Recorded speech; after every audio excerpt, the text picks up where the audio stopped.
आप सभी सुनने वालों को मेरा प्रेम भरा नमस्कार। इस समय सुबह के पौने 4 बजे हुए हैं। पार्क में आया हूँ। इसमें कोहरा गिर रहा है, देख रहे हैं ये?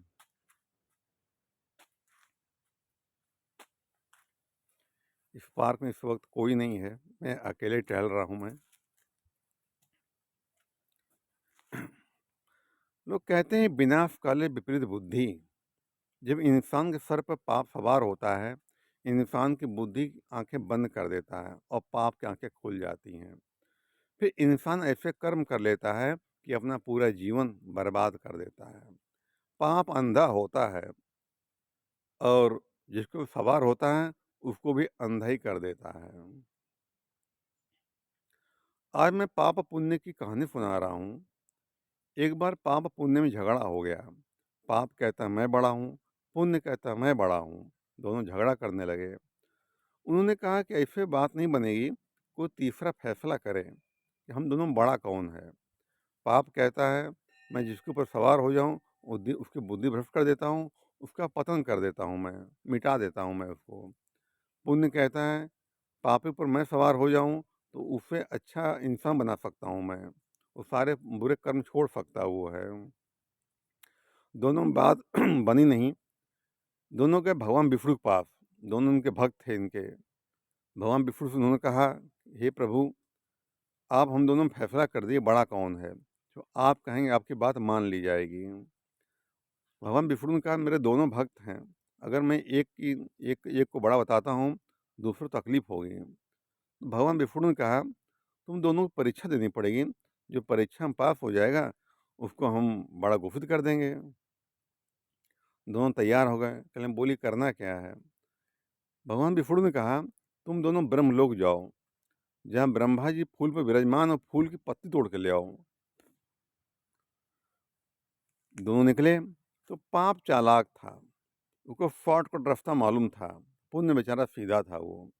पापी इंसान चतुर होता है, चालाक होता हुआ, बहुत बुद्धि उसके पाप होती है।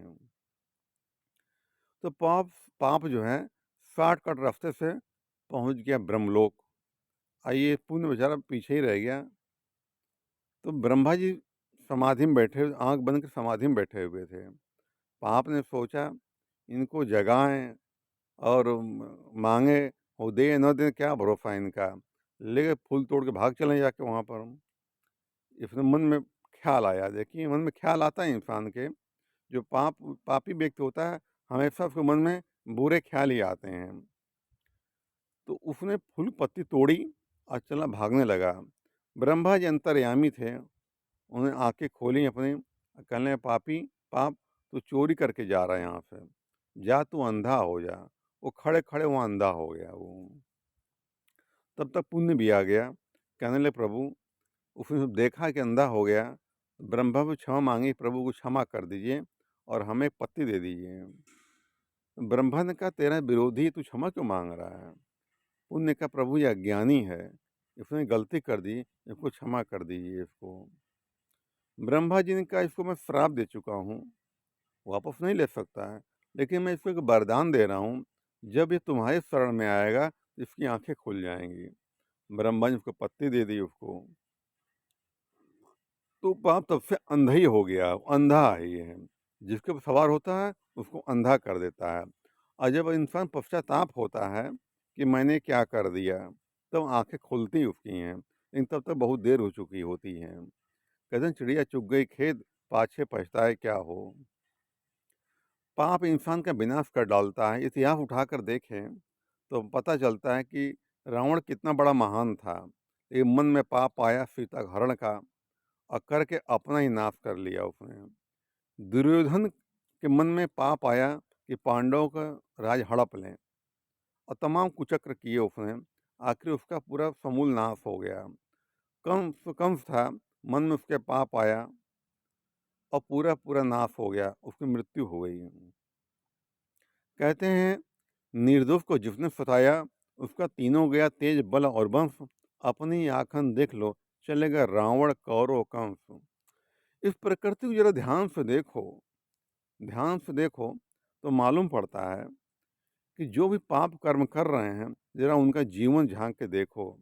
चाहे वो चोरी कर रहे हैं, रिश्वत ले रहे हैं, किसी को फता रहे हैं, गुंडे मवाली हैं, इनका जीवन ज़रा झाँक कर देखो, तो मालूम पड़ता है इनका जीवन परेशानियों से भरा पड़ा है। क्यों? तो दूसरों को लोग परेशान करते हैं ये सब। दूसरों जो परेशान करेगा, उसकी आहें निकलेंगी उसकी आत्मा रोती है। तो आदमी सुख शांति कभी जीवन मिलती नहीं है। चोर रोज चोरी करता है, लेकिन कभी चैन से सो नहीं पाता वो है। क्यों? तो दूसरे हक मारा है। कितने लोग तड़प रहे होते हैं, परेशान हो रहे होते हैं। दूसरे को दिया हुआ दुख कभी हमेशा लौट के आता है और दुख ही देता है। ये दुनिया गोल है, ये है। इसलिए जीवन में कभी किसी को दुख नहीं देना चाहिए, धोखा नहीं देना चाहिए, बेईमानी नहीं करनी चाहिए। वो लौट करके आता है और ब्याज सहित वसूल ले जाता है। वो ब्याज से वसूलता ही है। अपने जीवन में ईमानदारी कमाई करोगे ना, नमक रोटी भी खा लोगे, सुकून और शांति से सो लोगे। लेकिन बेईमानी करके आदमी कभी सुख और शांति से नहीं रहता है। हमारे शास्त्र कहते हैं, बेईमानी किया हुआ धन अधिक से अधिक 10 वर्षों तक रुकता है। उसके बाद ब्याज सहित समूल वापस ले लेता है अपना है, छोड़ता किसी को नहीं है ये है।